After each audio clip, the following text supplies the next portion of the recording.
जय श्री कृष्ण सा। आप सभी का आपके अपने चैनल आरजे भक्ति जोन पर स्वागत है। आइए सुनते हैं सूरज रोटे की कथा। सूरज रोटे का व्रत होली या शीतलाष्टमी के बाद आने वाले रविवार को किया जाता है। इस दिन सूर्य देव की पूजा पीपल के पेड़ के नीचे करनी चाहिए। सूरज रोटे की पूजा में रोट बनाया जाता है और रोट में इतना छेद रखा जाता है जिससे कि सूर्य भगवान के दर्शन हो सके। रोट को बनाते समय उसमें चीनी नहीं डालनी चाहिए। हल्दी, कुमकुम, मेहंदी, लच्छा, रुपए, कच्चा सूत, गेहूं, धूप, आरती पुष्प व हल्दी मिले हुए आटे के 7 कच्चे फल व जल का कलश लेकर भगवान सूर्य देव की पूजा करनी चाहिए। पूजा करने के बाद कुसुम्बल और रोट में से सूरज भगवान को देखते हुए 7 बार अर्घ देना चाहिए व सूर्य भगवान को देखते समय बोलना चाहिए, सूरज बाबा डीट्यो डीट्यो जैसो टूट्यो। अर्थात सूर्य भगवान जैसे दिख रहे हैं वैसे ही कृपा दृष्टि वे हम पर बनाए रखें। इसके पश्चात सूरज रोटे की कहानी सुने। सूरज रोटे के उद्यापन में 8 महिलाओं व एक साठिया को भोजन कराया जाता है और कल्पना निकाला जाता है। इस दिन व्रत करने वाली महिला को पूरा रोट स्वयं ही खाना होता है। उस रोट को न तो झूठा छोड़े न ही किसी और को उसे खाने के लिए दें। आइए अब सुनते हैं सूरज रोटे की कथा। एक माँ बेटी थे। माँ गाय चराने जाती। चैत्र का महीना आया, सूरज रोटे का रविवार आया। माँ ने बेटी से कहा, बेटी आज तेरे और मेरे लिए 2 रोट बना दे। मैं गाय चरा कर आती हूँ, फिर तू और मैं दोनों पूजा करेंगे। बेटी ने माँ के निमित्त एक रोटा तैयार किया। इतने में सूर्य भगवान जोगी का वेश धारण कर आए और बोले, माई भिक्षा दो। बेटी ने कहा, मेरा रोट अभी सिका नहीं है। तो जोगी ने कहा, मैं जाता हूँ। बेटी ने सोचा जब तक खाली हाथ नहीं जाना चाहिए। उसने माँ के रोट में से तोड़कर जोगी को थोड़ा सा रोट दे दिया। माँ गाय चरा कर आई। बेटी से बोली, मेरा रोट कहाँ है? खंडित रोट को देखकर माँ बावली हो गई। वह घी रोटो दे, रोठा मैली करो दे कहती नगर में घूमने लगी। बेटी डर के मारे पीपल के झाड़ पर बैठ गई। 3-4 दिन निकल गए। बेटी भूखी प्यासी बैठी रही। सूरज भगवान को उस पर दया आई।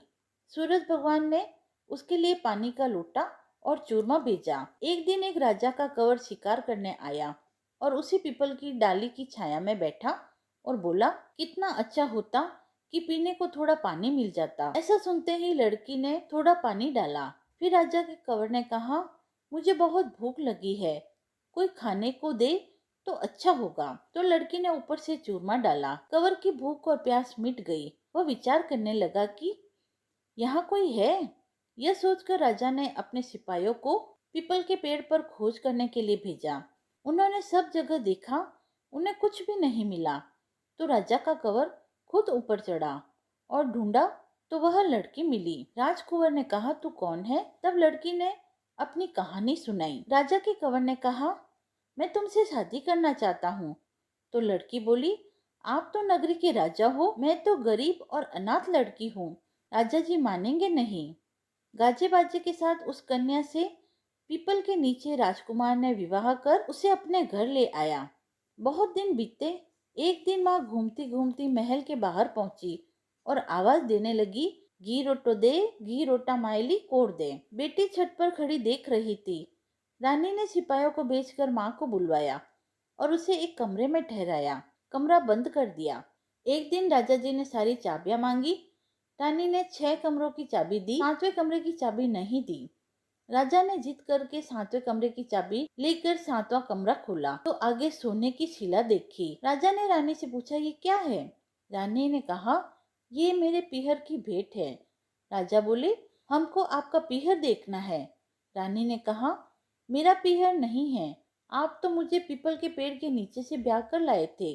राजा हट करने लगे तो रानी सूर्य भगवान से विनती करने लगी और 1.25 प्रहर का पीहर वासा मांगा और राजा रानी पीपल के पेड़ के नीचे आए। वहाँ सारा कुटुंब था। कोई कहे मासा जी आए, कोई कहे जिया जी आए, कोई कहे फूफा जी आए। राजा रानी का अच्छा सत्कार हुआ।